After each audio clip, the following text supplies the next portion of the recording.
Patricia clinked her glass against mine with the kind of smirk that wasn't meant for me but for the table. "I wish he'd just disappear," she said. The words delivered light and careless, but sharpened enough to split the air. Forks froze midair. Our neighbor Drew tried to laugh but choked it down. Carla, one of Patricia's friends, shot me a look, half pity, half warning, as if I should pretend I hadn't heard. But I did. I heard it the way a man hears a gun cock in the dark. Quiet, unmistakable, final. I didn't raise my voice. I didn't give her the fight she wanted. I set my napkin on the table, slow and deliberate, like I was marking the end of something. "The moving trucks come at 8, I said, my voice calm, even polite. Not a shout, not a threat, just a fact. Her laugh was too loud, too forced. "Moving trucks? Please, where?" I met her eyes for the first time all evening. "You'll find out." The silence that followed wasn't mine to carry. It belonged to everyone else. Friends staring at plates, the faint clatter of a fork dropped by someone who didn't want to be part of this play anymore. No one spoke. No one defended her. No one defended me. That was fine. I didn't need witnesses. I finished my glass of wine, stood, and began clearing dishes. Muscle memory, the trained golden retriever role she'd spent decades perfecting me for. But every plate I stacked, every glass I carried to the sink, was the sound of something snapping back into place inside me. Not rage, not heartbreak, precision. When the last plate was rinsed and racked, I excused myself as if the evening were normal. Patricia was still holding court at the table, still smirking, still convinced that my quiet was weak. She had no idea it was the sound of her stage collapsing. Upstairs, in the back of my study, there was an old Craftsman toolbox that hadn't held tools in years. Inside, beneath a false bottom, sat a laptop. Not hers, not ours, mine. Bought in cash, logged under an alias, passwords memorized, never written down. I clicked it open, and the glow of the screen was the cleanest light I'd seen in months. I started the quiet work of ending a marriage. Not the kind of ending Hollywood likes. No shouting, no broken dishes, no drunken confessions. This was keystrokes and account numbers. Pension reroutes. Dormant accounts waking like hibernating bears. File transfers into encrypted drives. I moved through it like a man stripping wires. Careful, methodical, unshaken. Some men burn their lives down in anger. I was building mine in silence. Every click was another screw pulled from the frame of the stage Patricia thought she controlled. She wanted me gone. She wished for it. Wishes have consequences when you say them out loud. Downstairs, I could hear the low murmur of her voice, animated now, spinning jokes with her friends, dismissing me as wallpaper. Let her. In a few hours, she'd understand wallpaper could peel itself off, leaving her with bare walls she didn't know how to live inside. I paused for a moment, leaning back in the chair, listening to the clock on the wall tick unevenly. That clock had never kept proper time, and she loved it anyway. That was her way, loving things that didn't work as long as they were ornamental. She'd done the same with me, but a man isn't a clock, and when he stops keeping her time, she forgets he can wind himself back up. At 11 p.m., I shut the laptop, slid it back into the toolbox, and locked it. My hands were steady, my jaw set. I wasn't the man she'd mocked anymore. I was already gone, still sitting in the same house, still under the same roof, but untouchable. Silence isn't weakness. Sometimes it's the verdict, and Patricia had just heard mine. The house was quiet by midnight. Patricia's friends had long since gone, their cars trailing red taillights down the street, leaving the place heavy with the perfume of wine and whatever perfume she'd sprayed herself in before dinner. She was upstairs, scrolling her phone, laughing at something on the screen. I was downstairs in my study, door shut, the glow of a single desk lamp cutting a narrow circle of light. The laptop hummed, waiting. I wasn't improvising tonight. This was choreography I'd rehearsed in my head for years. I logged into accounts she didn't know existed, accounts built from bonuses I never mentioned, overtime checks I cashed and deposited in places beyond her reach. Patricia thought I was predictable, a creature of habit. A man who brought home his paycheck and dropped it on the communal table for inspection. That was the mask. The reality was that every man has a small corner he doesn't surrender. Tonight, mine became the escape hatch. I started with the pension. The cursor blinked on the screen as I rerouted the beneficiary designations. Not her name anymore. Not even mine, not directly. A trust. Irrevocable. Ironclad. It wasn't about starving her. It was about removing her from the control booth. The paperwork didn't shout. It whispered. But the whispers carried the weight of stone. Next were the dormant accounts. I had two, untouched since 2009, opened under my initials and a P.O. box I kept rented all these years. Most men keep a drawer full of old manuals, screws, and tools. I kept something else, the means to disappear without ever leaving town. The numbers were small compared to what we had jointly, but combined with what I had hidden in that storage unit, it would be enough. Enough for independence. Enough to never take her barbs again. At 1 a.m., I drove across town. The streets were empty, the kind of empty that makes every stoplight feel like it's watching you. I punched in the code to a storage unit I hadn't opened in 16 years. Dust thick as chalk coated the latch. The metal door screeched up, echoing like a coffin lid in the night. Inside, against the back wall, sat a metal briefcase. The latches clicked open smooth, untouched by time. Inside was order, deeds, bank statements, notarized affidavits, copies of joint accounts she'd drained more than once under the excuse of just shifting funds. A prepaid card loaded with just enough to float me through any transition. It wasn't glamorous, it wasn't dramatic. It was insurance. The kind a man builds when he's tired of waiting to be erased. I sat on the cold concrete floor for a moment, the briefcase beside me, listening to the silence. It wasn't revenge. I wasn't plotting her ruin. I wasn't planning to watch her cry or beg. This was about precision, an end to theater. Patricia had spent years treating life like a stage where she was the star and I was the furniture. Furniture doesn't argue, doesn't fight. It just stands there until one day it's gone, and the room feels wrong without it. By the time I got back home, it was nearly 3. Patricia was asleep upstairs, the television in the bedroom still glowing blue on her side of the bed. I didn't climb the stairs. I sat back down at the desk, briefcase open, files fanned across the wood, and kept working. Closing out authorizations, resetting logins, freezing cards. With each keystroke, the chains loosened a little more.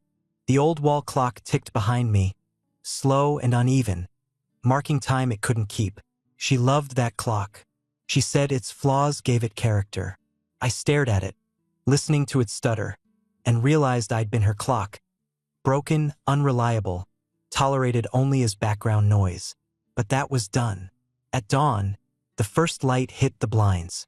My hands ached from typing, but the framework was in place. I shut the briefcase, locked it, and slid it under the desk. Patricia stirred upstairs. The sound didn't bother me. She thought she was waking to the same husband, the same predictable ghost. She had no idea he'd already vanished into paperwork and silence. Freedom doesn't come with fireworks. It comes with a signature, a password reset, a rerouted account. Freedom starts as paperwork. And mine had just begun. The sun came up pale and thin, the kind of morning light that makes even a good house look tired. I didn't bother with coffee at home. I didn't want the sound of her footsteps on the stairs. I didn't want the performance of pretending. Instead, I grabbed the keys to the truck and drove east, out toward Wexley Heights. The neighborhood was nothing special. Rows of 1980s duplexes with beige siding, vinyl shutters faded by decades of weather, and mailboxes with rust blooming around the seams. Forgettable. That was the point. My uncle left me one of these places back in 2001. I'd rented it out to strangers for years, never told Patricia it was in my name. To her, it was just another bland stretch of suburbia, not worth noticing. To me, today, it was a landing strip. I pulled into the cracked driveway, the tires crunching over grit. The lawn was patchy, the hedges overgrown, the siding screaming for paint. Perfect. Nobody remembers a beige duplex. Nobody cares who lives there. its camouflage in the middle of a city that forgets fast. Ray Turner was already waiting. He stood by a black SUV, suit jacket folded over his arm, clipboard in hand. Ray wasn't a lawyer or an accountant. He was what men like me needed when they were done playing house. A fixer who understood that disappearance wasn't magic. It was paperwork, signatures, and a chain of custody no one could untangle. "You're on time," he said, glancing at his watch, not as a courtesy but as confirmation. "Always." He nodded once and handed me the checklist. Typed, double-spaced, no wasted words. Title transfer, trust activation, lease agreements, insurance redirection, primary residence reassignment. Each line is a pressure point, each signature a withdrawal of oxygen from Patricia's stage. Inside the duplex, the air was stale but familiar, smelling faintly of old carpet and drywall. I set the briefcase on the counter and opened it. Documents laid out in neat stacks. Ray walked me through each item with the tone of a foreman checking off tasks. I signed, dated, and initiated. The sound of pen on paper was the only soundtrack. When we got to the section on property assignments, Ray looked up. "This is airtight. Once it's filed, she can scream fraud, coercion, anything she wants. Won't matter. The chain of evidence is clean. Are you sure this is the way?" "I'm sure." He studied me for a beat, then moved on. He wasn't there to judge. He was there to finish the job. By the time we were done, the file stack was thinner, the briefcase lighter, and my name was no longer tethered to hers. Ray slid the copies into an envelope, handed me a USB drive with encrypted backups, and collected his retainer. "Movers are confirmed for 8 sharp. 2 trucks, neutral branding, in and out in under 2 hours." "Good." We stepped outside. The street was still quiet, just a kid on a bicycle throwing newspapers, his aim sloppy but enthusiastic. Across the way, the other half of the duplex had a for rent sign stuck crooked in the lawn. By noon, it would come down, because that tenant wasn't just anyone. It was Megan, my daughter. She wasn't a spy. She wasn't an accomplice. She was simply a witness, someone who had watched her mother's contempt spill out for years and seen me absorb it in silence. She'd called me last month, voice low, saying she couldn't stand the way Patricia talked about me when she thought I wasn't listening. I didn't ask her to choose sides. I didn't need to. She'd already made her choice. Her car pulled up just as Ray was leaving. She stepped out. Jeans, sweatshirt, hair tied back, no makeup. Not a dramatic entrance, not a scene. Just steady, practical, like me. She smiled when she saw me. "Dad." "Megan." She looked at the duplex, then at me. "It's plain. That's the idea." She nodded. No more questions. No nervous chatter. She understood the assignment without me explaining it. Ray slid into his SUV, gave me one final nod, and drove off. I watched him go, then turned back to Megan. For the first time in years, I felt something steady under my feet. Not joy, not relief, just foundation. Patricia thought she owned the stage. What she never understood is that stages collapse from the ground up. And I just poured new concrete where she couldn't see. Vanishing isn't luck. It's logistics. And mine were now complete. Patricia was in the kitchen late the next afternoon, speakerphone blaring with her sister's laughter. They were dissecting someone else's marriage, 2 crows pecking at scraps. I didn't interrupt. I didn't even acknowledge it. I moved through the house like a man taking measurements for demolition. First stop, the utility drawer. Phone, gas, electric, water, every bill that bore my name.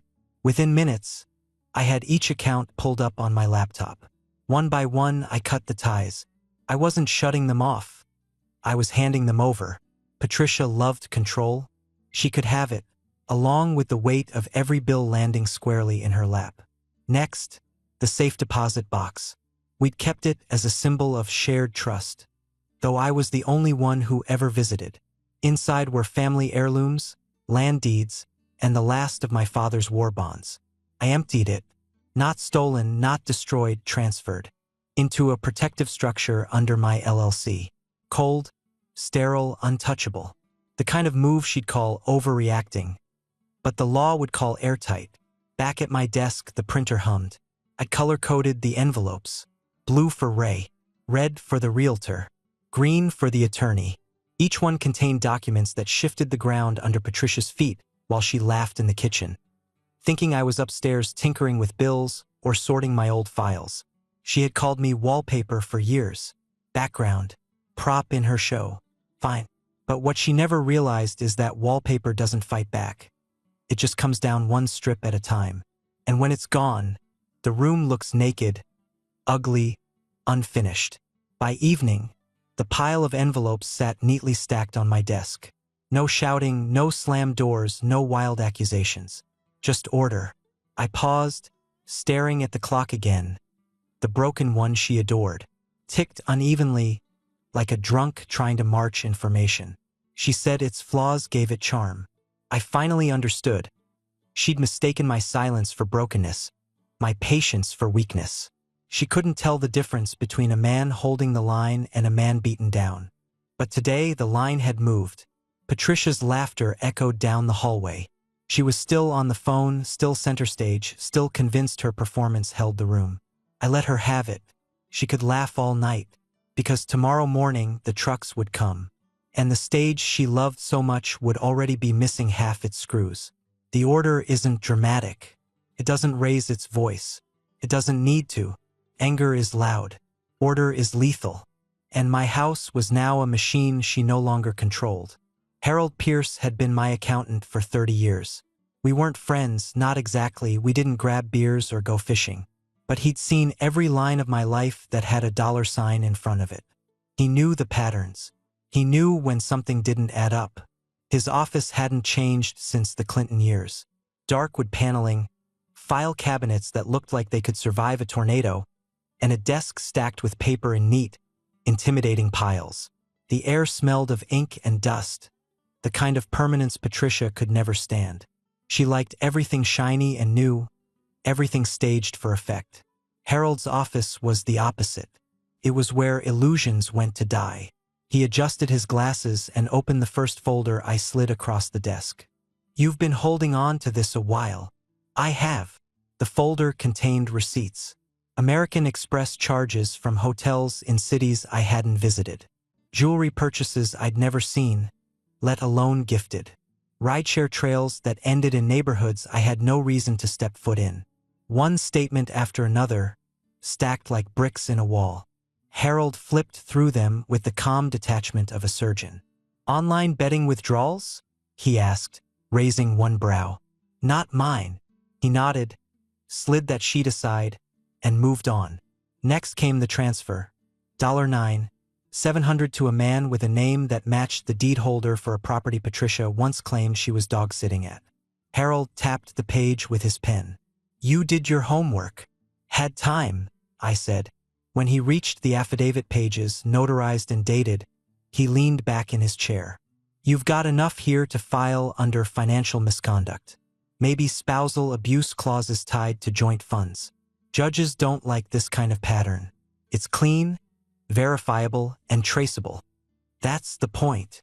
He studied me for a long moment, then set the pen down. "Why now? You've had some of this for years.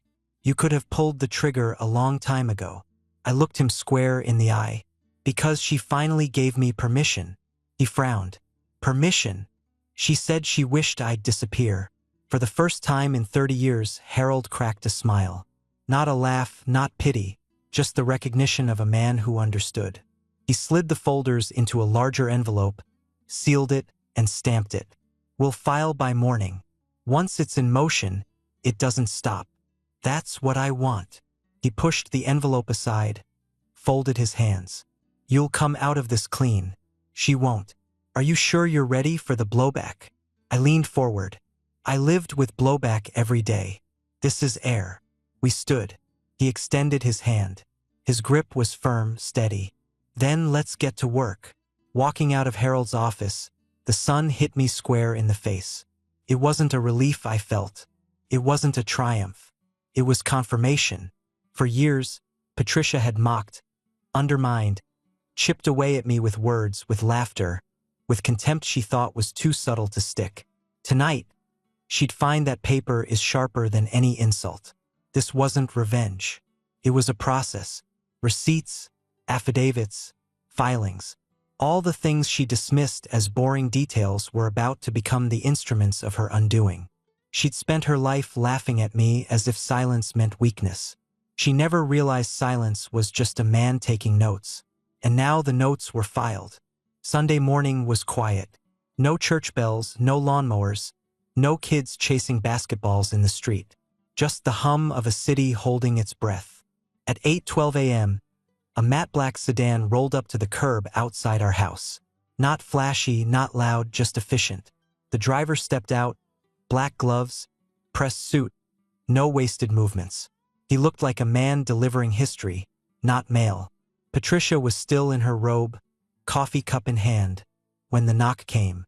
She opened the door expecting a neighbor, maybe Drew asking to borrow tools again. Instead, she was met with a gloved hand and a sealed packet. "Mrs. Collins?" the courier asked. "Yes, you've been served." She blinked, confused, then angry. She tore the packet open in the doorway, eyes darting across the words. Termination of tenancy. Reassignment of property per petition. Vacate by 5. "What is this?" she demanded, voice sharp enough to cut glass. The courier didn't answer. He just gave a polite nod, turned, and slid back into the sedan.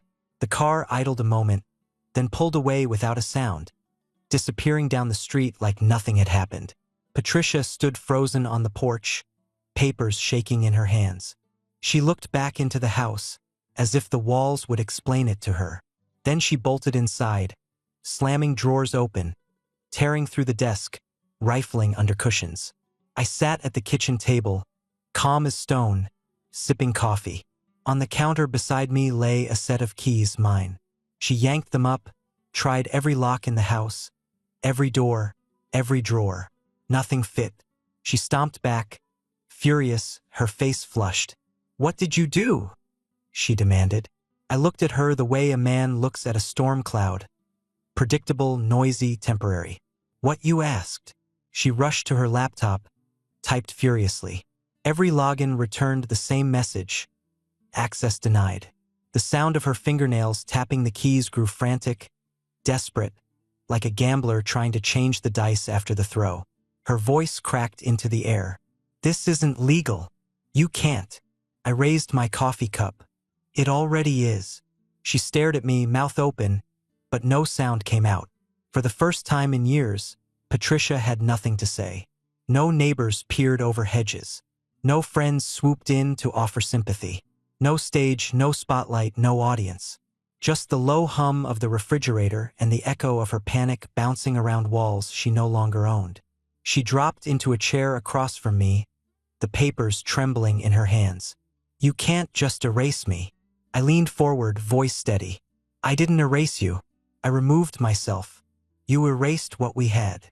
Her eyes darted back to the packet, reading the lines again, trying to find some loophole, some typo. She'd spent years laughing at my silence, treating me as background noise. She forgot silence can also mean preparation. At 9 a.m., she was still at the table, hands trembling, eyes red. I stood, rinsed my cup, and set it in the rack. "Vacate by 5, I said. "That's not a request. That's the clock." I walked out of the room, not slamming doors, not raising my voice, just walking, because finality doesn't have to shout. By Sunday afternoon, Patricia had driven off in a frenzy, tires squealing, headed straight for her sister's place. I let her go. I knew what she'd find waiting. Her sister already had the documents, everything Harold Pierce and I filed, every receipt, every affidavit. No sympathetic shoulder, no conspiratorial laughter, just cold ink on paper showing Patricia wasn't a victim but the architect of her own collapse. An hour later, she stormed back into the neighborhood, phone clutched in her hand like a weapon. Her face was flushed, her voice raw from shouting at someone who hadn't taken her side. She pulled up the driveway fast enough to rattle the gutters. But when she opened the front door, what she found wasn't the home she thought she still controlled. 2 moving trucks sat in the drive, engines idling. The crews moved efficiently, carrying furniture and boxes past her without a glance. They weren't there to argue. They weren't there to listen. They were there to execute. Patricia froze in the doorway, eyes wide as the dining table disappeared through the doorframe, as the couch she loved to drape herself across slid down the ramp into the truck. She shouted, "Stop! This is my house." One of the movers looked up, shrugged, and kept walking. No one argued. No one explained. It was already done. When the last piece cleared the living room, she noticed what remained. One cardboard box, center of the floor, marked in black ink. Your words. Her steps slowed as she approached it, hands trembling. She knelt, tore the tape open, and pulled out the first envelope. Inside were printouts of her text messages, snaps she thought were private, jokes with friends about me being walking beige. She pulled another, emails with her sister mocking me at holidays, reducing me to a punchline in my own home. Then came the note, folded, creased, written to D. In her familiar cursive. I just wish he'd disappear. Her breath caught. She looked around the empty room as if the walls might save her. But there was nothing left. No audience, no applause, just her own words staring back at her in silence. The movers walked past, carrying the last box to the truck, brushing by her without acknowledgement. They weren't cruel. They weren't kind. They were neutral, efficient, like the paperwork that had stripped her stage bare. Patricia crumpled one of the pages in her fist, glaring at me. You went through my private. I cut her off with a look. They weren't private. You made them public every time you laughed at me in front of a room. I just collected the evidence. She shook her head, desperate, grasping for the rhythm of mockery that had always kept her safe. But the words wouldn't come. Not here. Not now. Because the echo in that room wasn't mine anymore. It was hers. For the first time in decades, she couldn't talk over me. She couldn't bury me under laughter. The silence around her was a verdict, and the jury was her own handwriting. I left her kneeling in the middle of the floor, clutching scraps of her contempt, while the trucks rolled away with the last of the life she thought she controlled.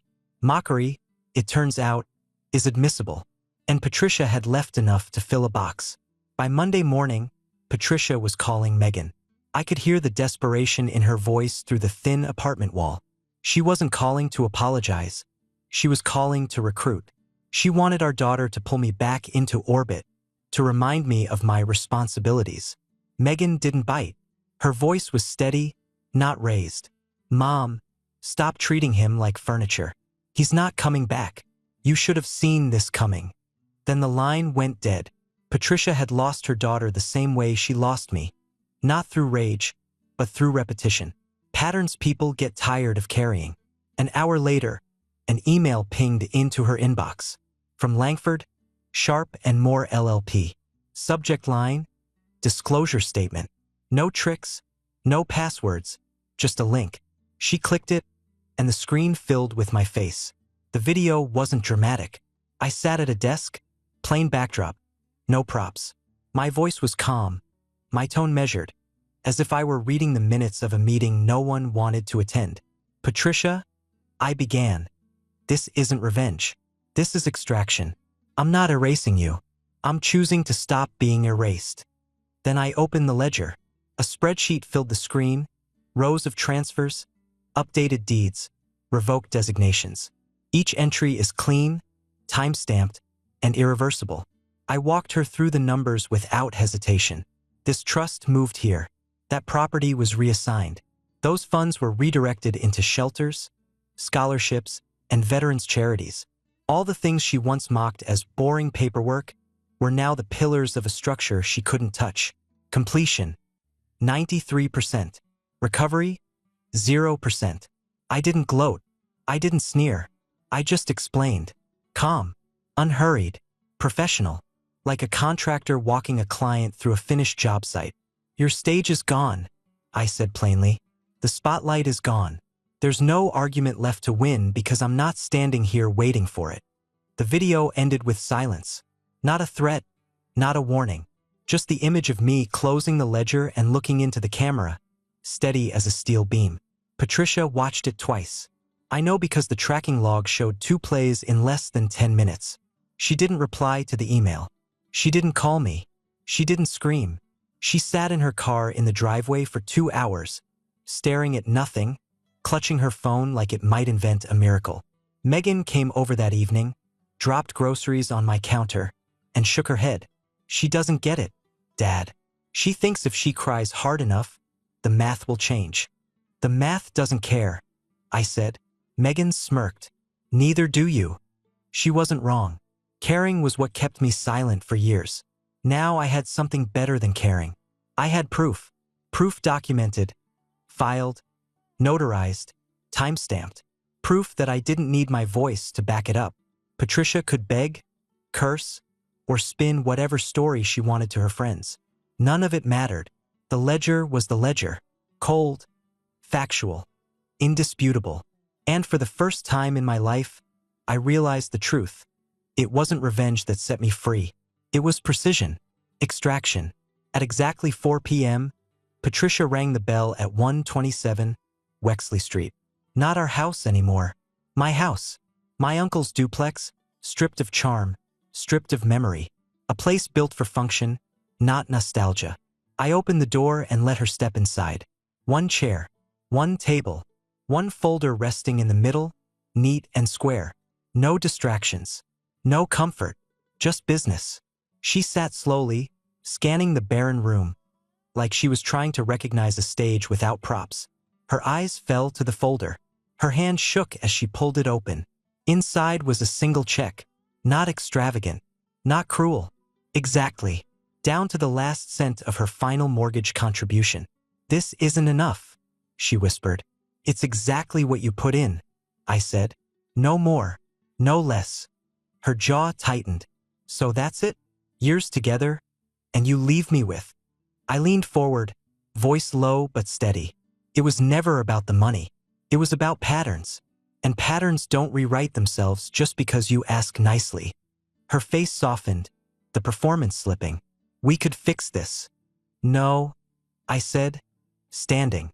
We can't, because you don't fix patterns. You end them. She stared at me, eyes darting like she was searching for the right line, the right act. But there was no act left to play. The house, the cars, the accounts, the audience gone. All she had now was the echo of her own wish. I walked her to the door. She hesitated on the threshold, as if stepping out meant admitting it was over. You'll regret this, she said finally. I met her eyes. Be careful what you wish for. She left without another word. By evening, a realtor's sign was staked into the lawn of the house she used to call hers. Her name was gone from the deed, erased from the utilities, absent from the ledger. Back inside the duplex, I sat alone at the table, the empty folder in front of me. No wine glass, no audience, no smirk cutting the air, just silence. Not weak, not broken clean. Goodbyes don't echo when there's nothing left to hold on to. I hadn't disappeared into darkness. I had disappeared into my own life. Subscribe and stay one step ahead of cheaters. And trust me, the next story makes this one look like a fairy tale.